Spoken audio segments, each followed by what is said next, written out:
Keep it going, yeah. Yeah, was it August 13th at the Hotspot? Yeah, August 13th at the Hotspot in Waynesboro. Great open mic, it's always fun. Alright, the next comedian, I think about half of the people in this room came here just to see him, so I think they'd be pretty upset if I left them too late. Ladies and gentlemen, you said lazy. Easy for you. I did say that. Ladies and gentlemen, got it that time. Bam! That's what we call cadence. Alright, ladies and gentlemen, Socttie Rudin.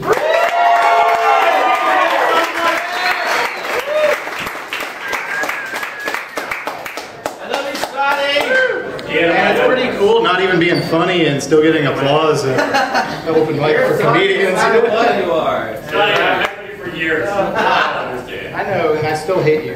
I hate me too. Speaking of hating things, you know what really pisses me off, though, is the term hater. You know, I've heard this shit going on for weeks and months now, and it's like, if you disagree with something now, you're a hater. And it really sucks, because all it's doing is giving really trashy people justification to keep being trashy. It's like if you're being a piece of garbage, no, you're just being a hater. No, it's stupid. And it fucking drives me crazy. Like, the fact that I dislike that you're wearing shorts that are 3 sizes too small for your narwhal fucking ass does not make me a hater. It makes you disgusting. Like, that's fucking terrible. You know who was a fucking hater? Hitler was a hater, alright? You piece of shit. Now put your fucking pants on and go take care of your fucking kids. God! Alright, now that I've got that out of the way, thank you guys for coming out here. Fuck, that pissed me off. We love you! Woo! I know, Drew. Tell me later, okay? Tell me later, buddy. But goddamn, people are insane though, right? Fucking Jesus Christ. Like, you guys ever feel bad, like really bad for those, like the models that get stuck doing really terrible modeling jobs?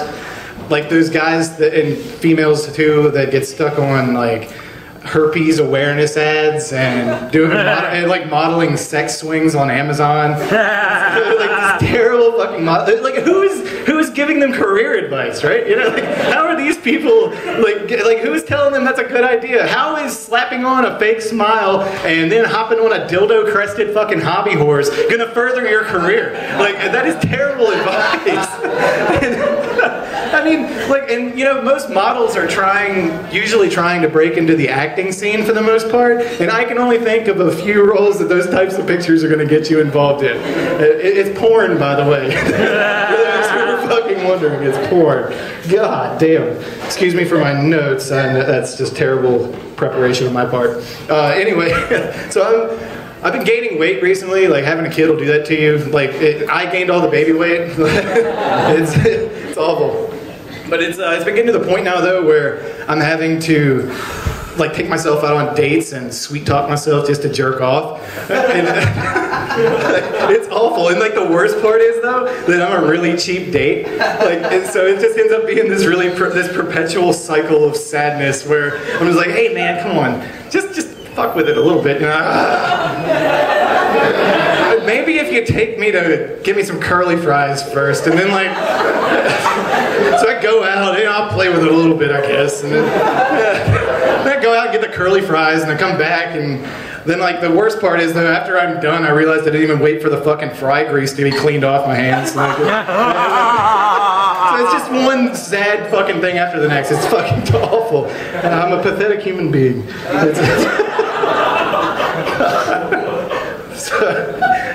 So speaking of being pathetic and gross, I was at the free clinic recently for my annual AIDS checkup, that's always a fun time, right? That's just a lovely, lovely time going in there to have them tell you nothing actually when you're there if you have AIDS. They like to wait and tell you about this like 2 to 3 weeks later, if that, you know, they're like, yeah, okay, well, we'll call you if anything's wrong. And so, what? Like, God, couldn't you call me just to tell me that I got a clean bill of health so I can keep having sex with myself? But anyway, so I'm at the free clinic, and I'm waiting in line, you know, for everybody to, like, do whatever other gross things people do in there. And, like, I'm noticing, you know, I'm looking at all the girls around for some reason, and I'm like, yeah, this girl's pretty fucking cute, you know, like, what? I wonder what's up with her. And then I'm like, why am I thinking about hitting on someone at the free clinic? Of all fucking places. Like, they know, and even if I would talk to them, like, they know why I'm there. They have to know why I'm there. We're all in the same fucking line. Especially the nurses. Like, they definitely would know what I'm there for. And God, and even if I were to like go up and talk to them, you know, like, what am I gonna say? Like, hey, baby, what are you doing in 2 weeks?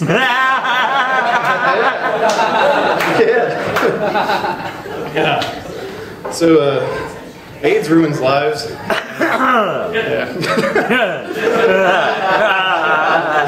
So, did you guys know that there are people out there that just completely throw their lives away? Just they could be promising fucking scholarship writing people that just could have the most beautiful future in the world, and they'll just throw it all away to fucking play golf. Do you guys know about these people? These people exist, man. Like, there are people that are just completely dirt poor, that like are like heroin addicts but that dress nicer, and fucking just like scraping by from tournament to tournament, you know, just sucking ass every tournament, and their parents are all at home like, oh, Jesus Christ, where did we go wrong?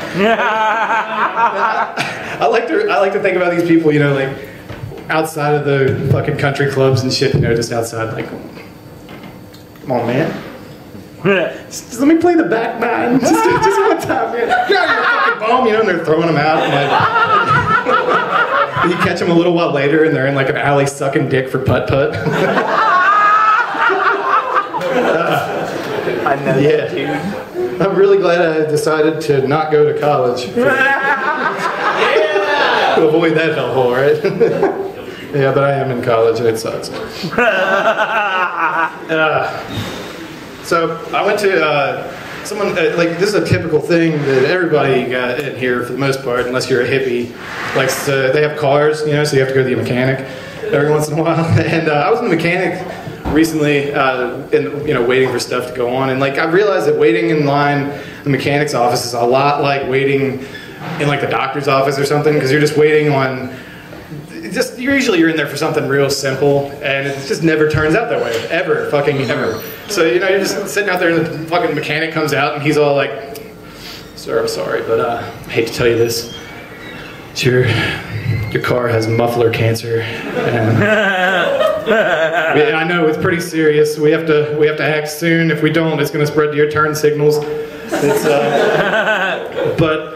You know, thankfully there's a pretty simple procedure. All we have to do is we just go in through your wallet, make a small incision there, and just pull out anything green and plastic, and it clears it up real quick. You know, pretty much as soon as you leave, actually. It's fucking awesome. God. Also, when I was in these waiting lines that I'm in all the time, I do have a lot of time for self-reflection. And I started thinking a lot, and I realized that something pretty serious about myself. I found out I'm bi-curious.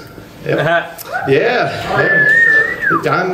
I just, you know, I really just always wondered what it was like to have money. Yeah.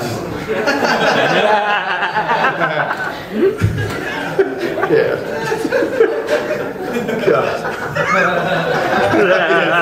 I'll give you guys a second for that one. Yeah. Anyway, so yeah, woo, fucking woo, poor people.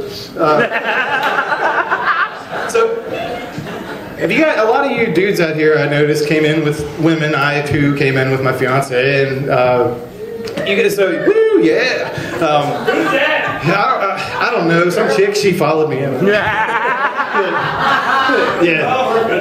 Anyway, though, any of you dudes, like, even if you're not dating someone or something, most of you have had girls take showers at your houses, though, right? That's a pretty common thing. What the fuck is the deal with these girls leaving those swirly piles of fucking hair on the wall?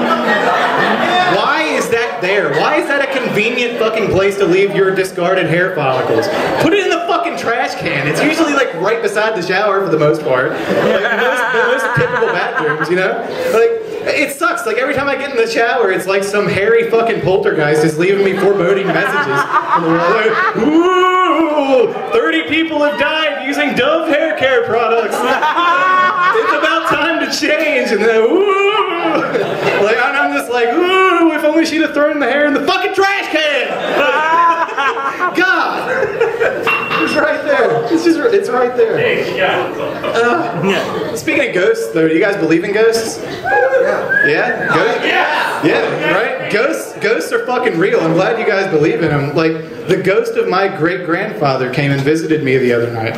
This is a serious thing. He fucking swooped in like out of this nowhere. Just the specter appears in front of me, and he's all trying to tell me this story and about his gravesite. Like he's just giving me this real story about his gravesite, but I had to stop him because the plot had a hole in it.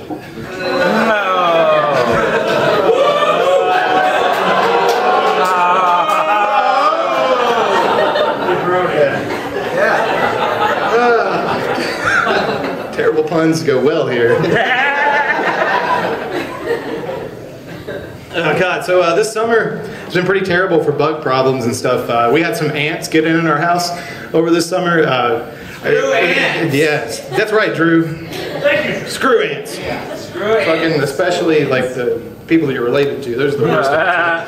Look, we had, seriously though, we had these ants come into our house, and like, it was those huge fucking ants though. It wasn't like those little tiny bastards. It was like these big fuckers, and they were just coming in through the windows, like, not like the cracks in the windows. They're just like straight lifting the fucking windows up. And they're just like, yeah, you fucking like that? Like doing squats and shit. They're like, fucking, hey, I saw you struggling with this the other day. Where's your girl at? I want her to see it. Bring it in here.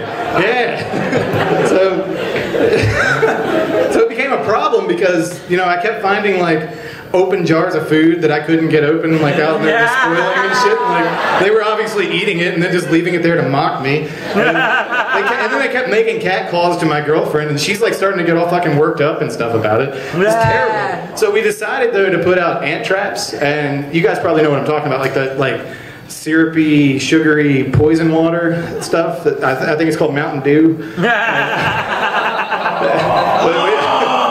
We put that out there, and it got pretty terrible after a while though. Like, it got really depressing watching these things show up, like, to do all this stuff. Like they show up because they're, and like, it's this big group of fucking ants, and they're just like surrounding this pile, and they're like bringing their friends and family along with them, you know, like, hey Bill, what's going on? How's Donna? Oh, she's great, you know, we're just happy to have a night out without the kids. It's so lovely. It's just so nice. And then they start stuffing their face until they're fucking like ready to die. And like, it was like I created a new like golden corral in my kitchen counter. And then, but then like that, just like that, it was over. You know, like they were just all these dead ants laying in my fucking, all these dead bodybuilders laying in my fucking counter. So I did the only humane thing, and I went around and I put little white Nikes on each of their feet so they could catch their coming home. Thank you guys, I'm Scotty.